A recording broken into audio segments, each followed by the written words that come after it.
IPL season 2024లో Kolkata టీంను champion గా నిలబెట్టడంలో captain Shreyas అయ్యర్ది కీలక పాత్ర. కెప్టెన్ గా తన అనుభవాన్ని ఉపయోగించి టైటిల్ నిలబెట్టారు. కానీ ఎవరు ఊహించినట్టుగా 2025 వేలానికి అతన్ని విడిచిపెట్టింది కేకేఆర్ యాజమాన్యం. టైటిల్ అందించిన కెప్టెన్ ను వదిలిపెట్టడం ఏంటని పలువురు మాజీ క్రికెటర్లు విమర్శలు చేశారు. డబ్బులు ఎక్కువ డిమాండ్ చేసినందున మేము రిటైన్ చేసుకోలేదని చెప్పారు. ఆ తర్వాత వేలంలో భారీ ధర పెట్టి పంజాబ్ టీం కొనుగోలు చేసింది. ఐపీఎల్ 2025 మెగా వేలంలో శ్రేయస్ అయ్యర్ రికార్డు స్థాయిలో 25.75 కోట్ల ధర పలికిన సంగతి తెలిసిందే. రిషబ్ పంత్ తర్వాత అత్యధిక ధర పలికిన ఆటగాడు శ్రేయస్ అయ్యర్. ఢిల్లీ క్యాపిటల్స్, పంజాబ్ కింగ్స్ శ్రేయస్ అయ్యర్ కోసం పోటీ పడగా చివరికి పంజాబ్ 26.75 కోట్ల భారీ ధరకు కొనుగోలు చేసింది. ఆ తర్వాత శ్రేయస్ జట్టుకు కెప్టెన్ గా ఎంపికయ్యారు. అయితే 2024 ఐపీఎల్ సీజన్ లో శ్రేయస్ అయ్యర్ సారథ్యంలో కేకేఆర్ విజేతగా నిలిచిన సంగతి తెలిసిందే. కానీ రిటెన్షన్ ప్రక్రియలో అయ్యర్ ను కేకేఆర్ పక్కన పెట్టింది. జట్టు నుంచి తప్పుకున్న శ్రేయస్ అయ్యర్ వేలంలో అధిక ధర పలికాడు. సాధారణంగా టైటిల్ గెలిచిన కెప్టెన్ ను వదులుకోవడం ఎవరికి ఇష్టం ఉండదు.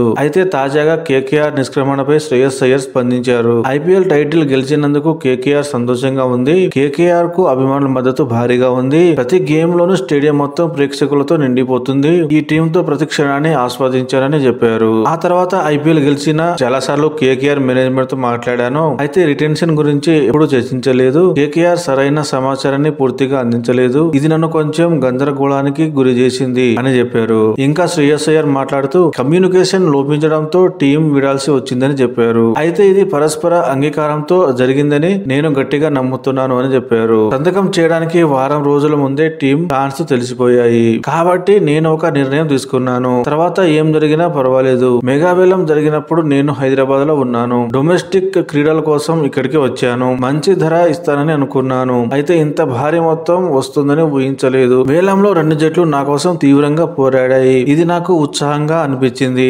కాసేపటయ్యాక రూమ్ డోర్ మూసి బాత్రూమ్ లోకి వెళ్ళాను. వాళ్ళు బయట ఏం మాట్లాడుతున్నారో నేను వినకుండా అలా చేశాను అని అయ్యర్ అన్నారు. అయితే తొలిసారి పంజాబ్ క్రికెటర్ తరపున ఆడుతున్న అయ్యర్ ఏ మేరకు రాణిస్తారో వేచి చూడవలసిందే.